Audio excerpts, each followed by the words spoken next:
नई पीढ़ी में मानसिक स्वास्थ्य जागरूकता लाने की कोशिश वीएनएम फाउंडेशन द्वारा पहल बेहतर कल की ओर प्रोजेक्ट से की जा रही है।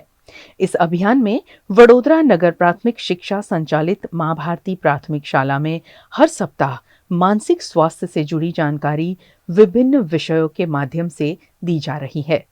इस सप्ताह छात्रों से सामाजिक सुरक्षा पर बात की गई।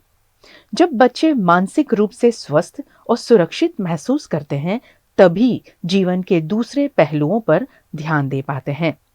पर अगर मानसिक रूप से असुरक्षित और भयभीत होते हैं बच्चे, तो रोजिंदा जीवन के कार्य पर भी ध्यान नहीं दे पाते हैं।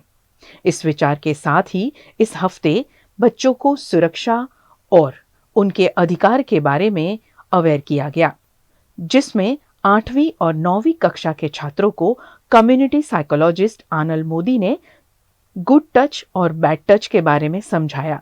साथ ही उन्हें child helpline, eve teasing, cyber safety जैसे कई मुद्दों पर भी अवगत किया गया। इस प्रोजेक्ट का उद्देश्य एक सक्षम और संवेदनशील समाज की रचना करना है। ये project United way of Baroda के सहयोग से जारी है।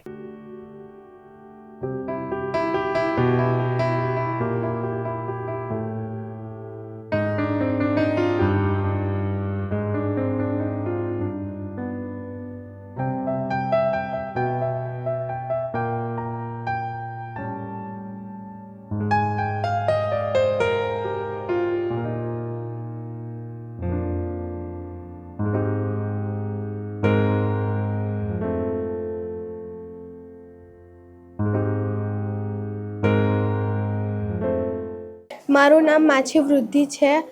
મારી શાળાનું નામ મા ભારતી પ્રાથમિક શાળા છે। હું ધોરણ 8માં અભ્યાસ કરું છું। અમારા ટોપિકનું નામ છે સામાજિક સુરક્ષા। આમાં અમારા મેડમે અમને શીખવાડ્યું છે કે આપણે રસ્તા પર જતા હોય કાં તો આપણે કંઈ અંજાણી જગ્યાએ ગયા હોય ને કોઈ છોકરાઓ આપણે ચીડવે, સીટી મારે તો આપણે ત્યાં બીવાનું નહીં। આપણે કોઈની મદદ લેવી, હેલ્પલાઇન પર ફોન કરવો અથવા આપણા શિક્ષકને જાણ કરવી જોઈએ। બિલકુલ પણ ગભરાવાનું નહીં। મારું નામ છે પઠાણ સાહિલ। મેં ધોરણ 8માં ભણું છું।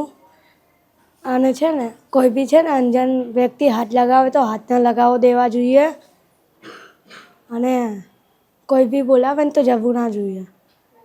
અને કોઈ બી કહે ને કે લે ચોકલેટ ખા તો કહેવાનું નહીં ખાવી। મમ્મી પપ્પાને કહેવાનું કે મમ્મી પપ્પા આ લોકો મને ગલત તરીકાથી હાથ લગાવે છે।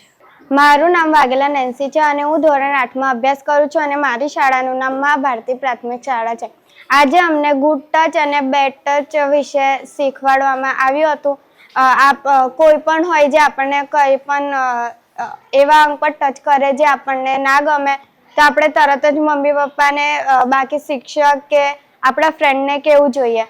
અને અમને આપણે કંઈ પણ જોઈએ તો એડ હોય છે, જેમાં અમુક ફેક હોય છે અને અમુક સારી એડો હોય છે। તો આપણને એવું લાગે છે કે એડ પરથી આપણને લાભ મળશે, પણ આપણે પછી એ એડ પર જે નંબર હોય છે એના પર કોલ કરીએ તો ઓટીપી આવે છે। એ ઓટીપી આપીએ તો પછી આપણા બેંકમાંથી જે બધા પૈસા હોય છે એ બધા જતા રહે છે। તો આવું ના થાય એના માટે આપણે મમ્મી પપ્પાને પૂછીને જ બધું કરવું જોઈએ।